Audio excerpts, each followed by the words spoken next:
Hey folks, welcome out to the backyard today.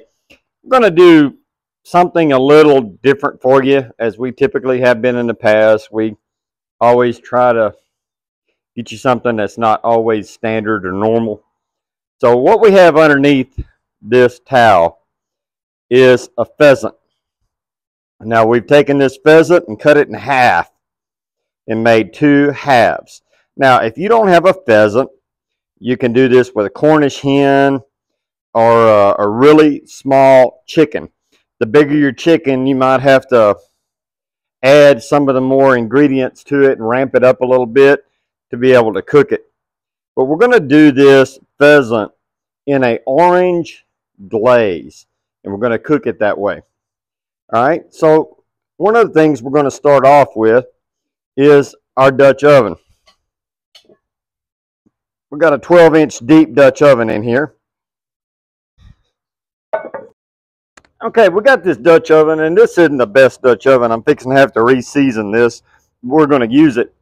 And like most of the stuff that I do and a lot of other people do, I don't necessarily like sometimes my food to set directly on the bottom. So we've sliced some oranges about a 1/4 inch thick. We're just kind of going to lay them around in here to help accommodate that pheasant so it doesn't sit on the bottom. So we've got our pheasant, and this was shot and killed, so there's shot marks in it, and there's a couple of pieces that aren't holding together really good, but we're going to get it in there. It's a small bird. It's not going to take very long to cook. And to that, we want to take about 3 or 4 green onions, and we're just going to toss them around in here. All right, we got them green onions off in there, and we're going to add a little bit of pepper. Now, how much pepper? People always want a recipe. I'm going to say about a teaspoon of pepper is what's to my liking. Now, you might want to do a less. You might want to do a little bit more. And I know y'all like my way of measuring here. And about a teaspoon of salt. And we want to get the salt in there because of what we're going to be adding in here later. And we want to add a good teaspoon of thyme leaves. And about a 1/2 teaspoon of garlic, which is about all is in that container. Okay, folks, we got all this stuff in here, and we got our green onions in there. Now, what we're going to do is take 1/2 of orange, and we're going to squeeze it in here. You can zest this if you would want. I'm going to squeeze it really, really good all over that pheasant, and I'm just going to drop it in. Do the same thing with the other half. So this is about 2 oranges all together with the slices we put in the bottom and these 2 that we're kind of putting in there right now. We want to put enough water in there to come up about 3/4 of the way up our pheasant. Now in this 12-inch Dutch oven, that's about 4 cups of water. It's pretty much going to cover our pheasant. And now to add to our orange, we're going to take some orange marmalade, and I'm going to put about 4 teaspoons.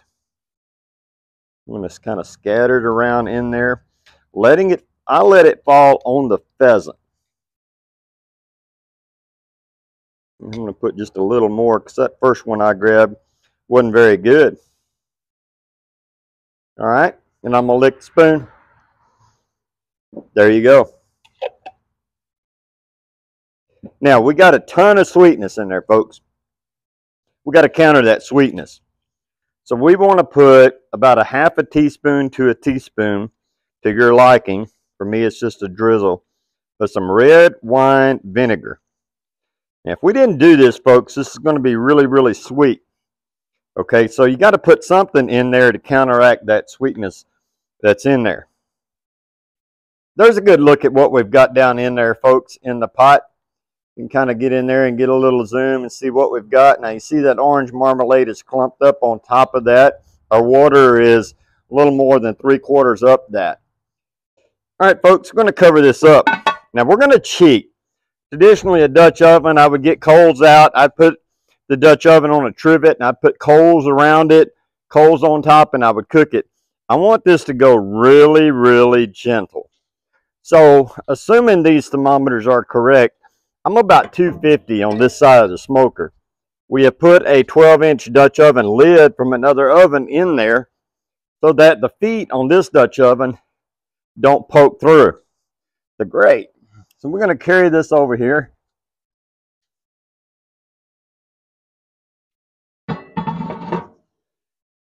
We're going to put that in there and just let that go for, I'm going to probably say about 45 minutes, and then we're going to check it. We're going to have plenty of liquid in there. We're not too worried about everything getting really dry. Folks, we got that Dutch oven in there and the smoker, and we're cheating. You know, really we should do the Dutch oven the correct way, and we should put our coals around it, but hey, it's hot day to day. I'm going to cheat, folks.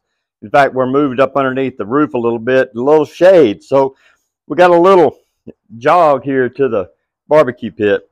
But I want to take just a minute to remind everybody about October the 5th. That's a big day for us, folks. October the 5th, Jason Smith, Chef Jason Smith of the Food Network, is going to be cooking with us on the Rockin' M truck wagon, folks. It's going to be a very, very special event, and it'll probably be a chuck wagon dinner like none other that I have ever done, but it will probably be a lot different than just about anybody has done. Jason is a very, very funny individual, and he's an excellent cook. Born and raised in southern Kentucky on a farm, he's taken southern recipes and added his, as he refers to it, his country bling to those dishes. I like taking a dish and tweaking it a little bit myself, so we should get along just fine underneath the fly. So folks, we're going to let this cook off a little bit. We're going to come back and see what it looks like in a little bit. Hey everybody, we're going to check on this pheasant that we got in here. It's a little hard in a way because the way my grill's set up, it's not the easiest grill to do that with, but we're going to check this out. Slide it over this way so we can get the lid off of it easily. We're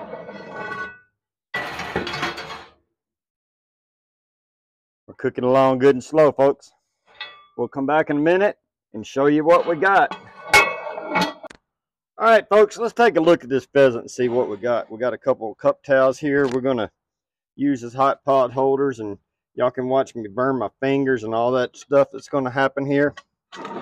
But we'll get this off and take a look at what we got.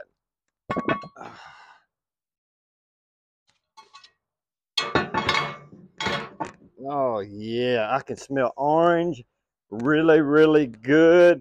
Let me stir this up here a little bit and kind of see what we got.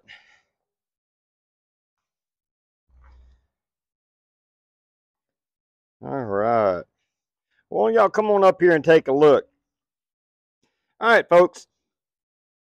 You can see that our pheasant is pretty tender and it's really done. Let me take a taste of that right there. You get enough of the orange. Now, folks, I will tell you something with this dish that I'm not happy with. This liquid is too thin. I should have put more orange marmalade and less water. I like this to be more of a glaze. This is kind of just a watery stuff.